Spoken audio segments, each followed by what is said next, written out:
a storm where the heavy hearts are one. A voice unheard, a soul reborn.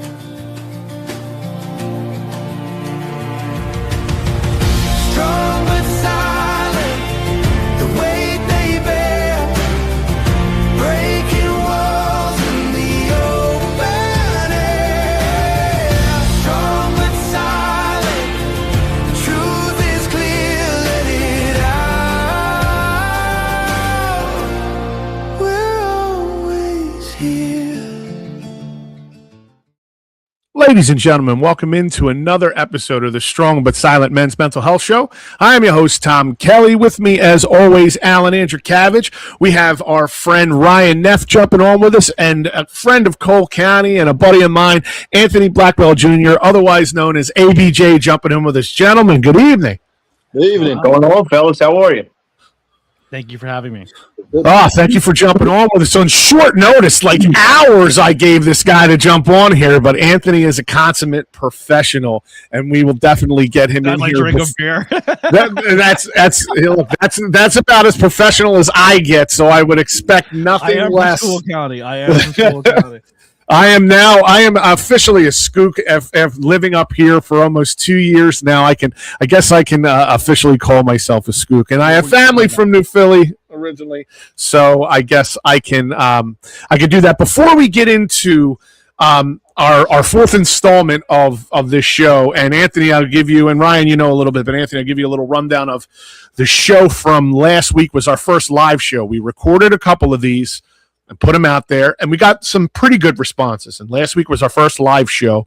Well, we had huge response from people, a lot of people commenting in, sharing their feelings, a lot of guys talking about their feelings, which scares the crap out of a lot of people, and I get that. But that's kind of why we do this, so that it doesn't. But before we get into episode 4, and I'll give everyone the rundown on that, Anthony, I want to plug a couple of things for you, because I mean you are a jack of all trades in this business. Anthony is a wrestling promoter. He does the interviews, event coordinator. I mean, among many other hats that he wears on top of his ABJ brand that he does. Anthony, I'm going to put this graphic up here. Can you give us a little rundown on what's going on Saturday, February 7th? Yeah, so we're going to be in Jim Thorpe, Pennsylvania, with Radical Wrestling Experience. I'm one half of the commentary team. The other guy, he doesn't like to have his face out there, but I'll be with Cletus, who is the GM and owner of the company, GM of the company, and then the legendary ring announcer, Carolina Jim's been doing this coming up close to 30 years. He's been doing it. So some of the who's who of the industry, he has called their name in the ring. So that's me sharing a flyer with the legendary Carolina Jim. But we'll be there Saturday, February 7th. Come on out, hang out with us. It's a great time, and you can come see me, and that's all you really need. Awesome. I'm going to throw this up here now. People, you can pause this if you want. This is the QR code for ABJ's link tree. It has all of the social media outlets, any way you want to contact him, get a hold of him, follow him, and I'll pop this up periodically throughout the show. So with that said, we already have somebody jumping in on the text board here. It looks like Ted Gray. Guys are real feelings too. Ted, you're right. Absolutely. Is that not the truth? And so for episode 4 here, of the Men's Mental Health Show, it's basically, the title is men's mental health myths that men still believe, and I'm gonna get into this with question number 1. I'm gonna throw it at you guys, and I think I'm gonna kick this one to Ryan first, Ryan. So I hope you don't mind me putting you on the spot.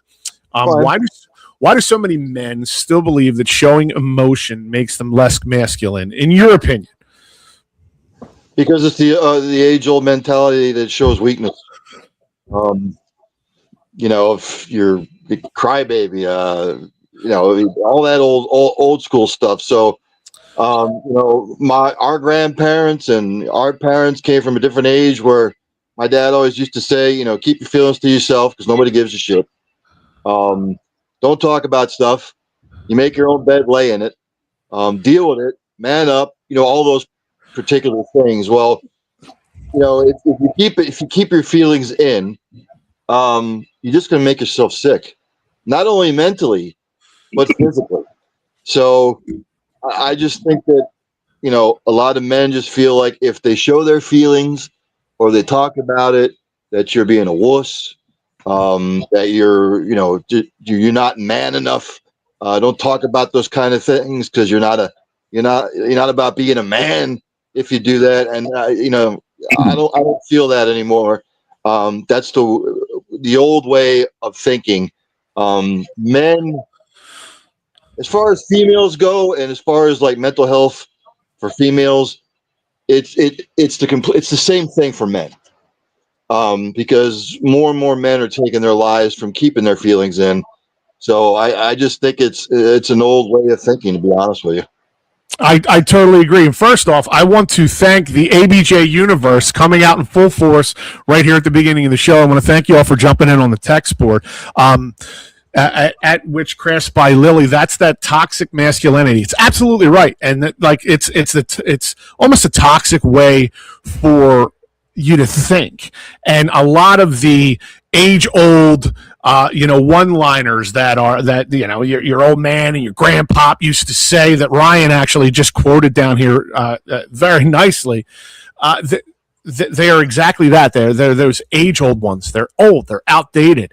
And to your point, Ryan, where men are now taking their lives by keeping stuff in. You don't have an outlet, and if you don't have a good core group of friends or guys to turn to talk to, and again, just for all the women who are watching out there, mental health in and of itself is important.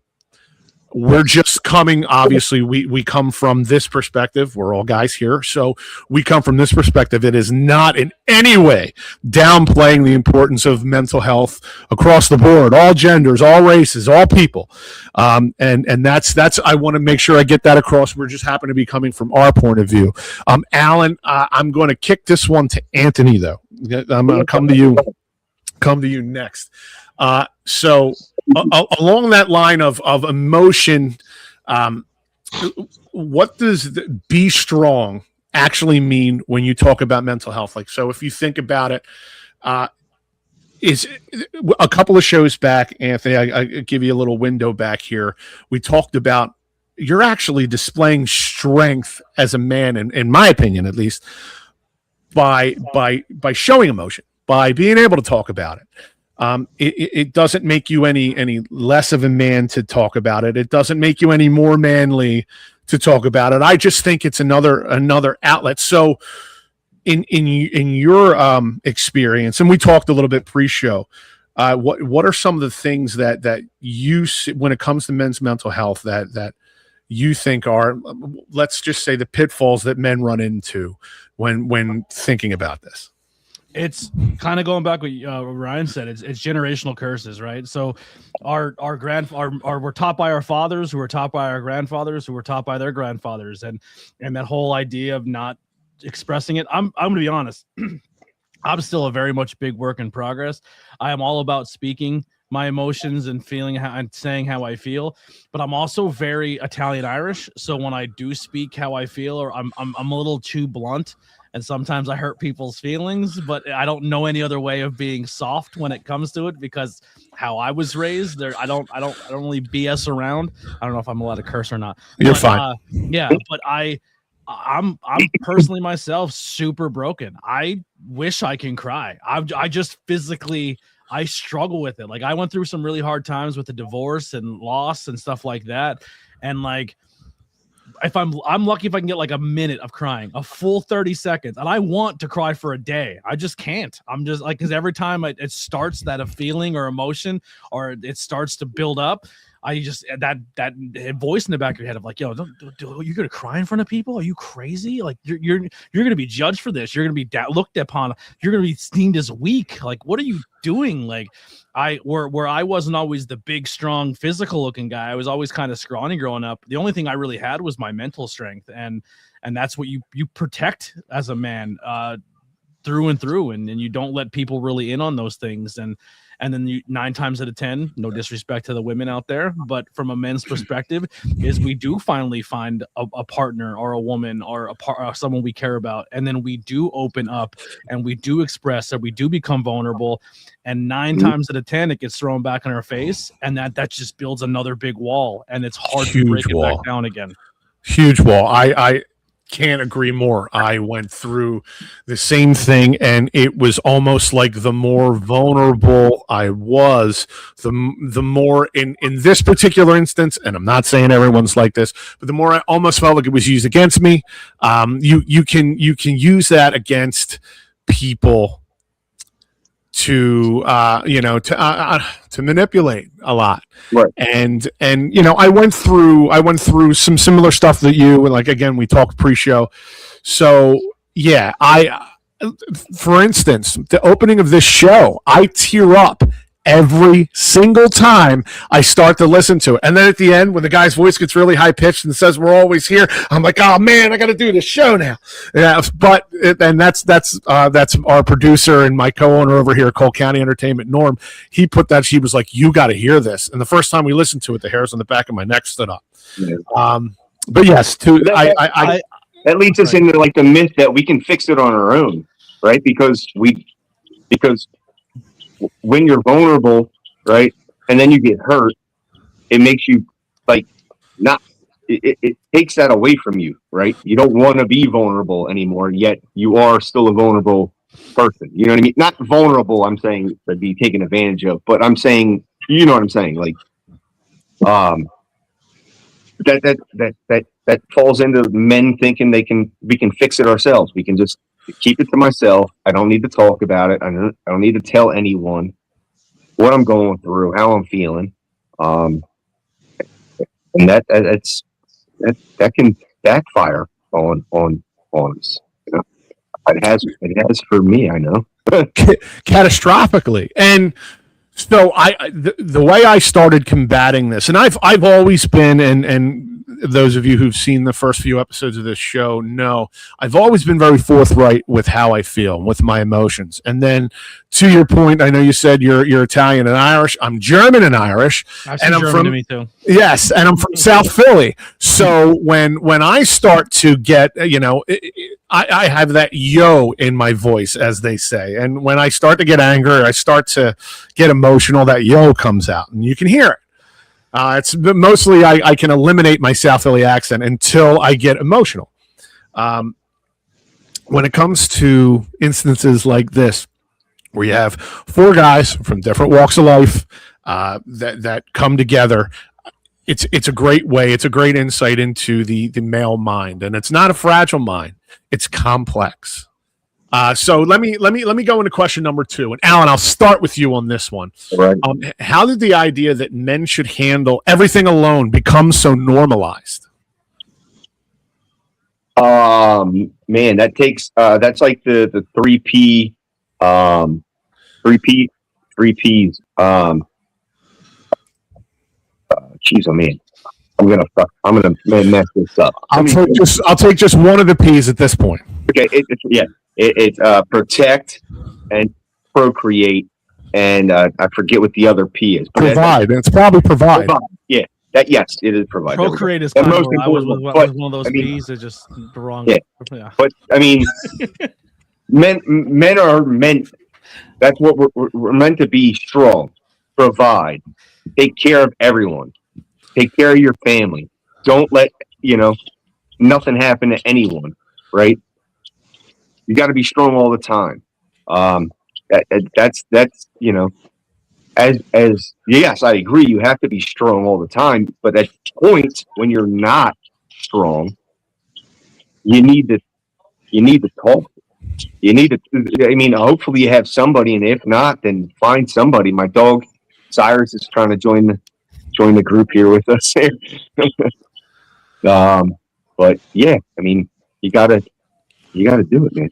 So Rye, when they, I believe you're probably the oldest here on this panel. No offense, but I'm gonna kick this one to you.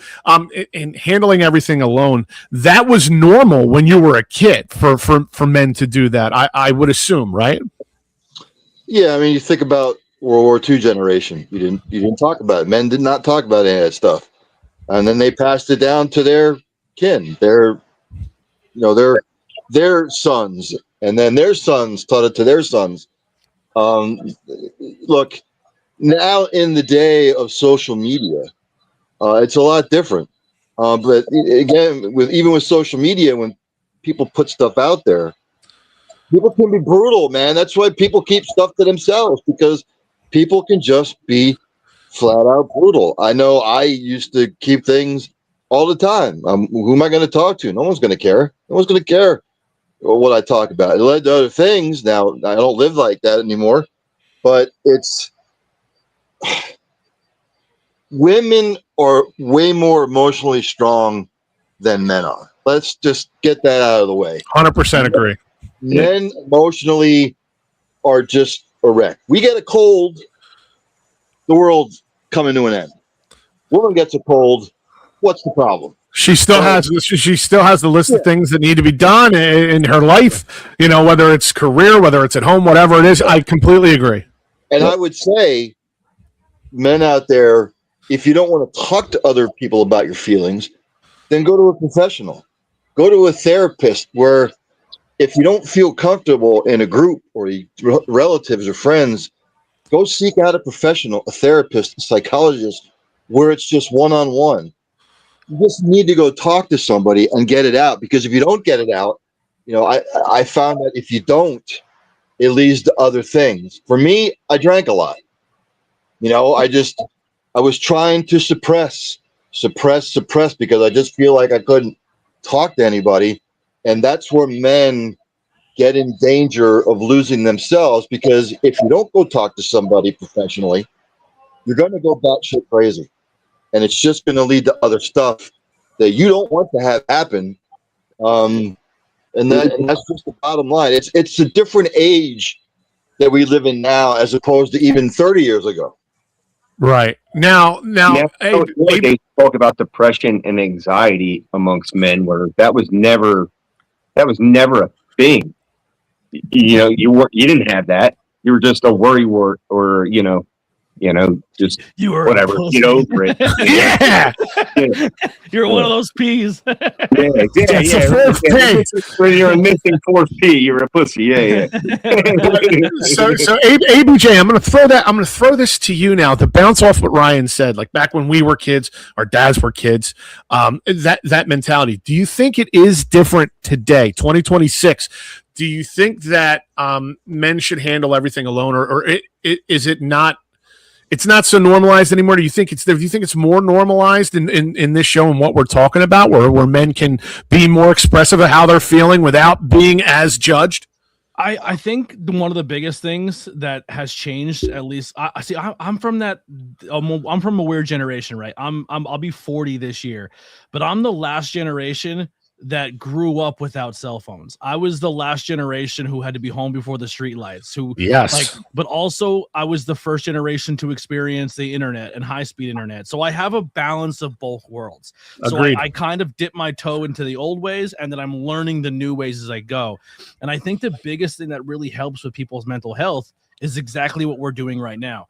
Back in the day, our fathers, our grandfathers, our great-grandfathers, you weren't allowed to be artistic. You weren't allowed to have a hobby. You weren't allowed to have something other than go to work, provide, come home, do what you got to do.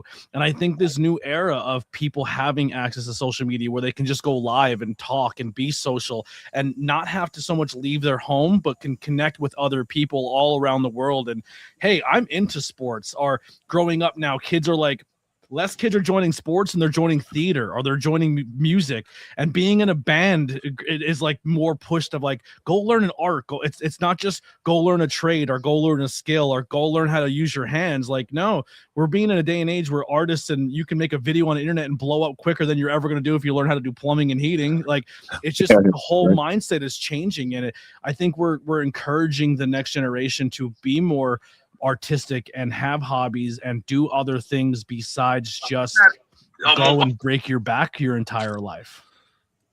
Exactly. I think for me personally, I was a 4-sport athlete growing up in grade school and high school.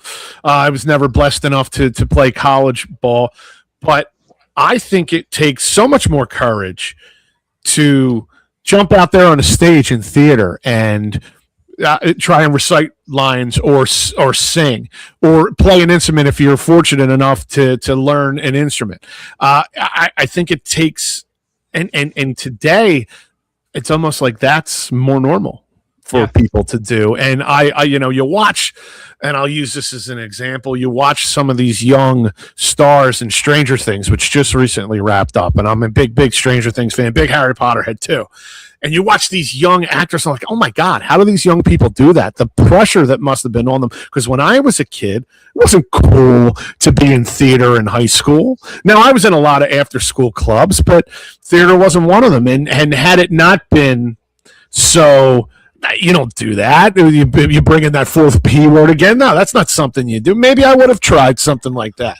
Yeah. And I feel personally that in 2026, maybe there are more open doors. Maybe that stigma that this show is meant to help point out and lift, maybe it is lifted a lot. Yeah, just start breaking those generational curses. Stop telling the next generation of young men that, hey, if your kid doesn't want to play football, it's fine. Realistically, it's probably better for them that they're not destroying their knees and their back at the age of 16 and getting hooked on pain pills by the time they graduate because they have such a bad sports injury. It's cool to send them to theater. It's cool to send them to go draw. Let them be creative. Let them find themselves. I think that mentality of like, we have to put kids into a box or you have to live vicariously through your kid because you weren't the star athlete is just really letting people find themselves. I think we rush kids too quick too, especially young men, of like, learn how to provide, learn how to do this, learn how to do that. It's like, no, man, like I'm 40. I'm still figuring shit out. Like most people are thrusted into this by the time they're 18, 19, and you have to figure out how to, like, what you're going to do, how you're going to do it, how you're like, all of that is so much added pressure. And just like, be supportive. If you want to be that old school mentality, man, where you're going to be the 3 Ps and provide and do everything, provide, but then also break that chain and break that curse and get that next generation of people being like, it's okay to chase your dreams and do this, but you also need to step into some type of reality that if it doesn't fall back on, here's where the old school ways can still work with the new school ways. If the theaters and the arts and that's not working, let me teach you how to fix a car. Let me teach you how to fix something in the house. So you can't just kill everything from the old and install the new. You have to have that balance of the two. Agreed. I totally agree, man. As a father of 3 sons, dude, I totally agree with everything you just said there. You have to show them. You got to be tough, but you got to be tough to an extent, right? But you got to talk. You know, I'm a big component with my sons. What is wrong? Nothing. No. What is wrong? Nothing. What is wrong? Then they finally tell me what is. Doesn't that feel better? Like, you know what I mean?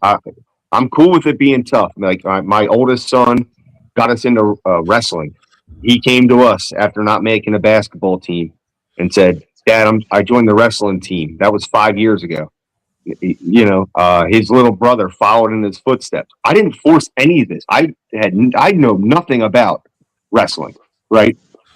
This is all what the boys that they found themselves into, you know, with no pressure from me. I love it.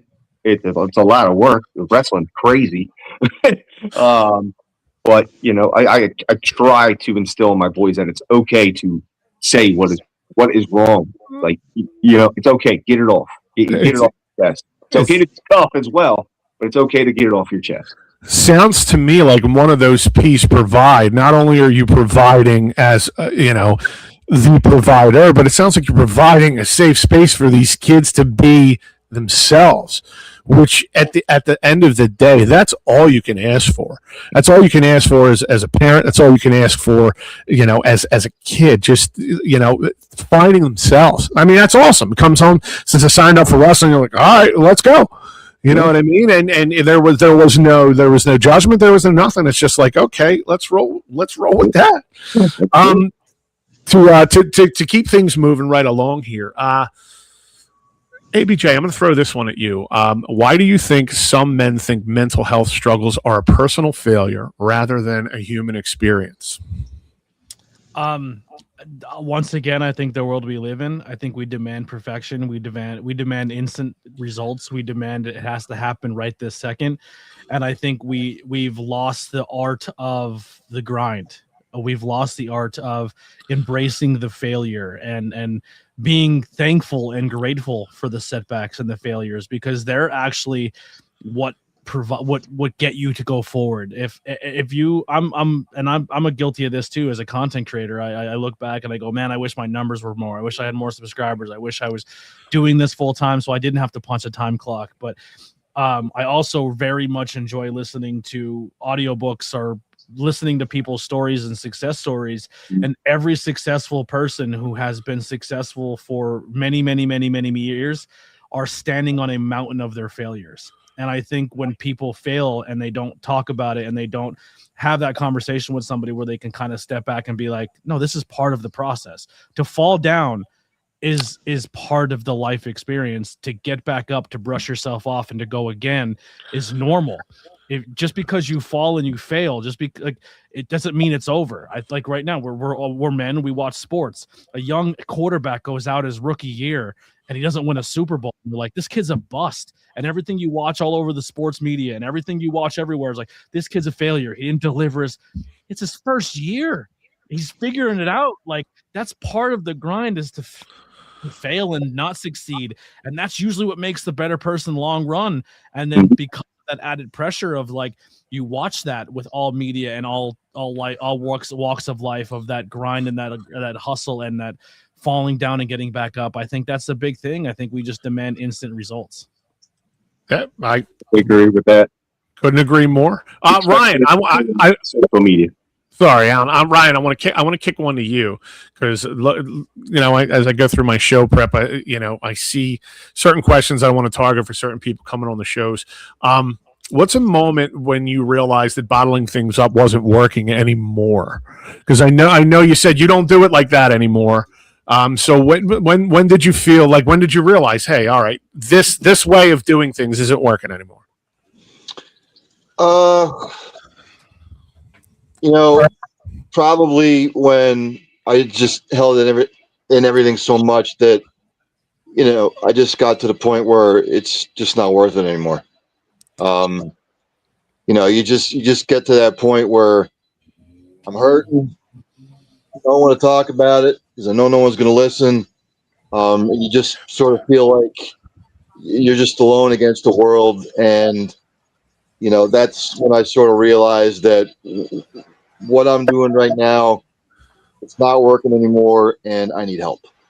Go ahead. Which, by the way, I just want you to know that's not the case. And Alan and I and our other host, Mike Fuji, lets everyone know this. Anybody that's been chiming in on the text board, anybody that's watching or will watch this, I'm Tom Kelly on Facebook. If you need to talk about something, message me. I am not hard to find. It's a big guy with an Eagles jersey holding his kid's hands on either side. Track me down. Send me a message if you want to talk. I know Alan's the same way. Alan Andrew Cabbage on Facebook. It's a long last name. Just start AND and just, if you run out, if you forget what letter, just put an A in. You'll figure it out. That's the big thing that I with my content as well is finding your community. That's what we always talk about. Like, everyone in here, we joke and we have this whole bit. My community is called my cult. What's the cult of ABJ? Yes. And one of our things that we say with the cult is, I say, you're all beautifully damaged. We're all beautifully damaged, and that's kind of our thing that makes us a community. And we're all pro wrestling fans or comic book nerds or sports fans, and we have this Discord community. And Discord's a little different than a group chat on Facebook because we have different rooms and voice chats and places just like this where you can go in and turn your camera on, because some people are not very good typing and they don't feel comfortable, but they like to be on camera. They like to be voice chat.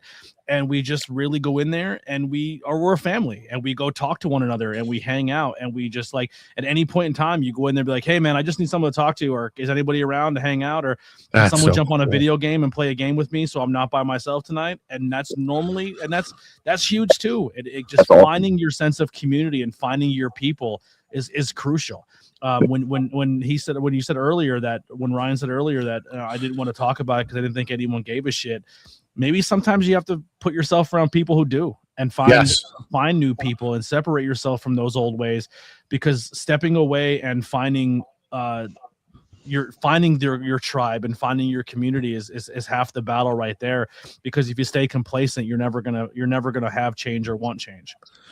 You know, that Discord thing sounds I think I might take you up on that. After this, I might have you message me the link to jump on your Discord. Is that on your link tree by any chance? Yeah, it absolutely is. Yeah. Hold on one sec, ladies and gentlemen. Let's put this QR code up there. That is the QR code for ABJ's link tree. So I may click on that or take a picture of that after the show and check out the Discord, because just to kind of give you a little background. And sure, I started doing the content and I rebranded, and I was scared. And during the whole rebrand, I was also going through a divorce, didn't know where I was going to live.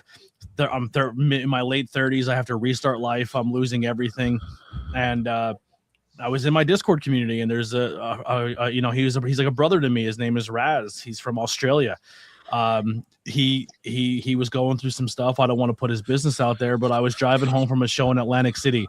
Now, when I was doing wrestling shows, I didn't have the money to go buy a room or anything. So I would drive, I'd wake up at 10 in the morning, drive to Atlantic City, work for 10, 13, 12 hours at a wrestling show, and then drive home. And hopefully I stayed awake the whole time. And he called me the one day and he was like, man, I had a really bad day. Things are going bad. It's not good for me. And I was like, man, he told me what was going on, and I could not. I've never lived that experience. I was like, I can't really give you advice, and I don't want to steer you the wrong way. So I could just talk to you. I said, I have a 3.5, 4 hour drive home. Let's just talk. And I did. And it resonated with him. And we were just there for each other. And then when I was going through what I went through, this dude was like, hey, man, Wembley Stadium. I know you're a huge music guy. You like Queen. You like Elton John. Wembley Stadium is a bucket list for you. They're going to do a wrestling show there. And all the people who've pretty much grounded the Northeast wrestling scene is going to be selling out Wembley Stadium.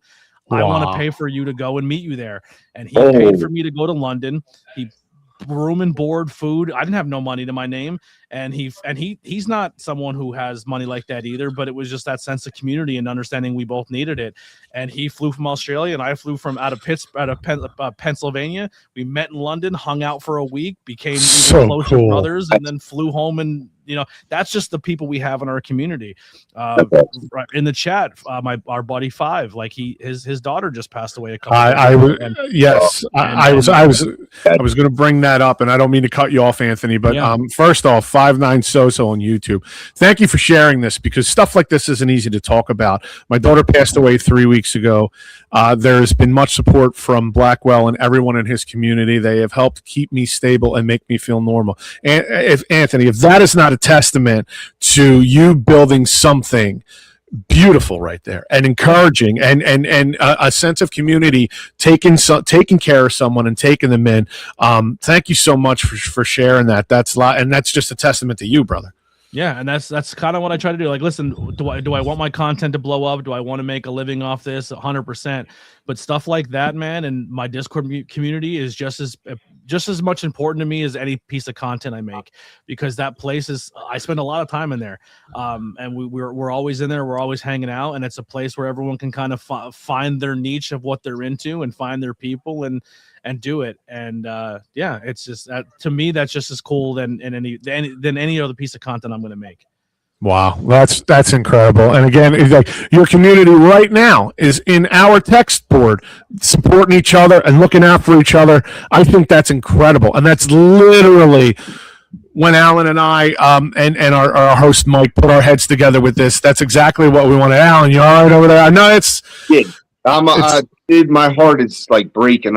That Five comment about his daughter, and like I'm like, it's terrible. I'm breaking over here. Like, I can't even like imagine. And I'm so very sorry for you. And your family. I mean, I'm very sorry. Yeah, and one of the big things I think that with the community, and it's not for everybody, and if it's not your thing, let us know and we adjust accordingly. But we definitely lean into dark humor. Like in our community, no matter how hard and how gross it gets and how rough it gets, man, we lean into like we will find a way to make a joke or make someone laugh or make someone smile about it. You know what I mean? Like that helps. like, Stuff that does 100%, definitely help. Yes, without trying to be like dark or morbid, like his daughter passed away, and the whole night we spent all night playing a ghost hunting video game, and then we're just like, you know what I mean? Like, right. Wow. Not the right realm you want to be in, but it was laughing at the paranormal and supernatural and during a video game to give him solace. You know what I mean? Yeah. Like, Yeah, it's that's awesome. Yeah. If we just try to make each other laugh and smile. If that's not exactly what we're trying to do here, I don't know what is. A couple more before we shut things down, because I know how this will lead. And Alan, I would like you to think about this one. What's one myth men can challenge today with a small, simple action? What can they do to combat some of these, old school way of thinking that are completely outdated and like prehistoric almost? Oh man, well, there's a lot of them, right? There's I can fix it on my own. If I got to keep my feelings to myself. I can't show weakness. Don't talk about your problems, your feelings, none of that. Getting help, talking to somebody, that doesn't help, right? That's a myth, right? People might think less of me, right? But all of these are like, right now, we're debunking all of those, right? Because we're here saying, no, somebody does care. Somebody does want to hear what you're going through, what you're feeling. We said it before on this show. I would much rather get a phone call and listen to you and hear your story than get a phone call and be told I got to attend your funeral. I don't want that for anyone out there. Like, please, like, if you have these feelings, get help, reach out, find a professional, do what you need. Like, there's many people out there who can try to help you, and help everyone. It's rough, dude. Yeah, it's not. Go ahead, ABJ. Yeah, I just want to add to that. So I from a personal experience. So Italian, Irish, a little bit of German, the cocktail of masculinity, right? So me and my dad are the craziest, most bullheaded, most disgusting people you'll ever meet, right? And for a long time, we've always have very much love and very much respect, and it has been very difficult, especially in today's political climate, with me and my father and talking about things and trying to find common ground. Now, he raised me to be the man I am today. I'm very accepting. I love everybody. I don't care about your race, religion, sexual orientation. I think everyone has a fair shake at it. We used to go in the car every day and listen to Howard Stern. So I was put into a mind state of everyone is on an equal playing field. No one's no better than anybody else. And because of the way we have, sometimes I feel like he has changed some of those values, and we have, knockdown, all out brawls, screaming matches. And we're Italian, so we do talk loud. So sometimes to an outside person, like my girlfriend who lives with me now, she's like, you guys are going to kill each other. I'm like, that's just how we talk. Right. But one of the things that I've learned recently is we would have these arguments and debates or disagreements as men, and we would just, neither one of us wanted to say sorry. Neither one of us wanted to admit we were wrong. And we would go a year, 2 years, 6 months, 8 months without a word to each other. And it kind of got to the point where I was always the one who had to step up and say sorry because he was never going to. And then I got to the point where I was like, well, I'm doing this no more. There's no respect coming back, that I always have to be the one to break. And it got to a point where I kind of embraced the fact that I was willing to be the one to break. I was willing to be vulnerable, because it isn't worth that aspect. And it was just most recently where we sat down and we had an argument, and I came upstairs and I was fuming and I was so angry and I was so pissed. And it was one of those things where it's like, things were said and we were really ugly to each other. And I came upstairs and I sat down for a second, and I may have taken some medicine, and I sat for a second and I went, I'll be right back. And my girl and my mom are like, just let it alone, let it alone, let it alone. Like, you don't need to have the last word. I'm like, I'm not going for the last word.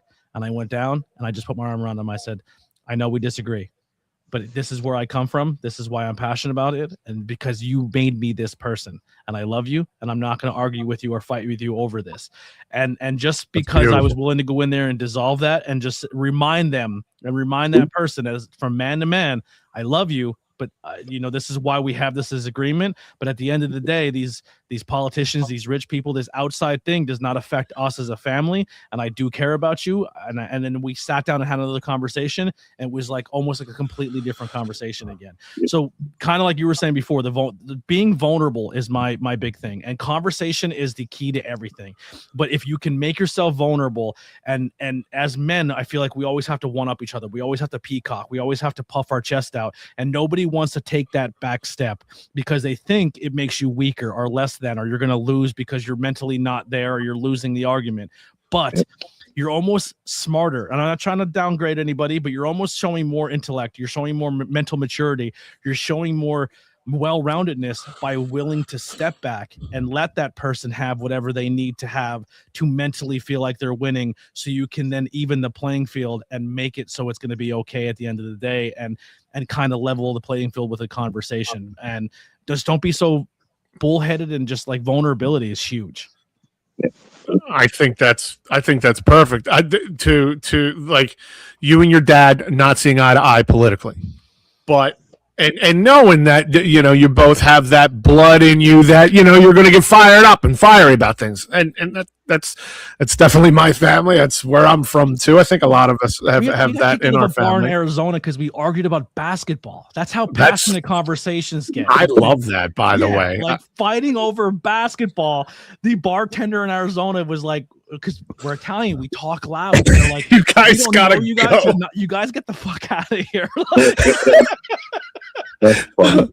Well, I mean, I hope it wasn't the Jordan LeBron argument, like Jordan and LeBron. Oh my God! Yeah. Oh, so, but to have that that butting heads with your dad, and then to take that minute, and then go back down and be like, look, I'm not going to see everything the way you see it. You're not going to see everything the way, but I love you. I mean, dude, how cool is that to be able to do that? And that's real world, real time growth right there. You know what I mean? And that's incredible. That's what this is all about, to feel strong enough or feel confident enough to be able to do that. I'll throw this out here for anyone who wants to jump on it. How can we make Alan want to add something? I know he put his hand up for a second. Oh, sorry, Alan. Oh, yeah. You're talking about the political talk with your dad. All you got to remember, man, is if you think the politicians care about you, you're just as bad as a guy who thinks a stripper likes him. Like, 100%. Yeah. Like, wait a minute. Are you telling? Never mind. I watched both scenarios play out. I watched my friend lose his entire wallet at a strip club because he thought the girl liked him. Oh my goodness. Oh my God. For anybody who wants to jump on this, how can we make conversations about mental health feel more normal instead of a big deal? How can you don't want to downplay it. You don't want to take away from it, because those feelings are some of the most important that you're going to have. But how do you make it so that it's no big deal? Like, yeah, it's cool. Talk about it. I feel like your mental health should be just as important and priority as your physical health, right? So as men, where we realize that even when we get older and we get more old and frail, we do have a physicality to us that, like, at the end of the day, we need to provide with our hands and with our back and with our body until we physically can't no more. And I think when we're not going to the gym or we're not doing that, but we are physically keeping ourselves fit enough to survive as men and provide and do what we have to do. But I think also taking that time and bettering yourself in a mental aspect is huge too. I think the biggest thing that I do is podcasting, is listening to audiobooks, is self-help books are like my big thing right now, where I'm listening to self-help books, but just taking a couple time out if you're already on your phone, it's already right there. Just type it in your thing. You can listen to a 30-minute podcast of just learning a different way of coping and learning a different way of bettering yourself, or just finding an outlet and just working your mental muscles as much as your physical ones to better yourself, so you're better equipped to then help somebody else down the road, or even yourself. You have to be comfortable with getting uncomfortable. And if that's what it takes to go talk to somebody, you have to get yourself to that mindset where I gotta get comfortable being uncomfortable. If it's just for an hour a week, with a psychiatrist or a therapist or whatnot. But that's what I had to learn to do. Like, I was not comfortable getting uncomfortable. I had to get myself to that point where I was finally like, okay, I'm ready to talk. Now I'm ready to be I had to get into a comfort zone of being uncomfortable talking what I needed to talk about. That's absolutely right, Ryan. I couldn't have said it better myself. It is an uncomfortable feeling to leave yourself out there to where you can be judged, and this world is harsh. That's why people don't want to do that. But the more you do that, the less uncomfortable it is, the more you open up. And I want to talk to the chat and to the folks that are watching out there. If you ever want to jump on the show, you can reach out to us on Facebook, you message us on Facebook or through YouTube. However you're watching this, you comment on this, or you can message this. If you ever want to jump on the show and talk about any of these things on air, you are more than welcome. And again, thank you to the ABJ universe out there for coming through big time in the chat here. I'm sorry I couldn't read out loud everything you guys are writing, but you're flying through it, and it's greatly appreciated. We really do. I do have some recommendations if someone, if you want to hear some audio ones. So I there's this one I'm listening to now. It's called the Let Them Theory. It's by this woman named I almost said Mel Brooks, but I feel like that's not correct. Hold on, let me get her name. Mel Robinson. Yeah, not Mel Brooks. Yeah, that's Blazing Saddles. Yes. But that one's really good, but I'm gonna keep it a buck. I'm not gonna sit here and tell you, but I think sometimes, especially with older generations and men in general, if you're getting a self-help book and you're listening to a woman's voice, I think there is a switch there where you're like, I'm not listening to this. She can't relate to me. She's a woman. I'm a man. If that's your thing, it is what it is. Everyone has to grow and start at some point. But there's another one I really recommend. It's called Unfuck Yourself. Sorry for cursing. Yes, that's the one I was going to say. Yes, the art of unfucking yourself. And yes. if you have a hard time where maybe you don't want a soft liberal man talking to you with a man bun, Gary is this Scottish, no bullshit. Like, just his voice, his tempo is going to give you as much masculinity as you're. Wow. But he's also going to be like, you think you're fucking special? You think you're that? Like, it's like getting screamed at by Conor McGregor into your self-help. And I know Irish and Scottish are two different things. But they are. I'm part Scottish, too. It's like groundskeeper Willie from The Simpsons yelling at you. I think Gary John Bishop's a great audiobook, and the Un-F Yourself book, and he has a whole bunch of them that are really, really good. And he comes from a place of he can kind of be that what you need in that mask, because I think there is aspects of masculinity, and I don't want to always say that all forms of masculinity are toxic and they should go away. I don't. Agreed. I definitely think there are forms of masculinity that we need, and we do need reality checks, and we do need to have the balance of like, hey, not everyone's coming to save us as a man. You know what I mean? We're going to have to figure it out. And sometimes a little bit of toxicness is going to help you, but you need to be self-aware of it to move forward. But there's just two books that I would definitely recommend if you guys want to check it out and work on yourselves as well. I'm 100% in on checking both of those out. The Art of Unfucking Yourself, Alan, sounds like that's something that I should probably read. That is for sure. The audiobooks where it's at. Audiobooks are great. You pay like $6 for an audiobook, and you can just listen to on your drive to and from work. And just get a little bit, because on the way to work is when you're probably mentally the worst, because you're like, I have to go back to my goddamn job. And then on the way home, you're like, oh my God, my day needs to decompress. And I think that 15-20 minute drive where you're listening to someone just kind of like, hey, breathe, relax. Things are going to get better. I think are the best times to do self-help books. I want to get that job, that voiceover job of reading audiobooks out loud. Like, hire me, please. Yeah. Like music ones, the Dirt one's really good too because they hired voice actors to like sound like Tommy and Nikki and that's cool. Oh, like I think Sebastian from oh shit, what band is he? He does the voice of Nikki Sixx, or not Nikki Sixx. What, Sebastian Bach? Sebastian Bach is the voice of is it he either does Nikki or he does Vince? I think he does Vince Neil. So you're listening to his voice the whole time, and it's like in each book is like a different member of the band telling you their story, but it's a different voice actor doing it. I know Audible, you just said you like Harry Potter. They just re-release all the Harry Potter audiobooks with a full cast of people, so each character is reading the book. Oh man. And the books have so much more than the movies. Don't get me. I'll do a podcast all day long on Harry Potter. But anyway, look, we could talk about this stuff all day long. But first off, I want to thank Ryan Neff and ABJ for jumping on with Alan and I, guys. We greatly appreciate your time. Thank you to everyone on the chat board who chimed in. All of you guys were rock stars tonight in your own right. A lot of great information there. Thank you for being vulnerable with us. That's something we don't ask you to do, but when it happens, it's literally incredible. I mean, I teared up twice. Alan teared up. It's it's an emotional show, and sometimes yes, Harry Potter podcast first. Oh man, let's go.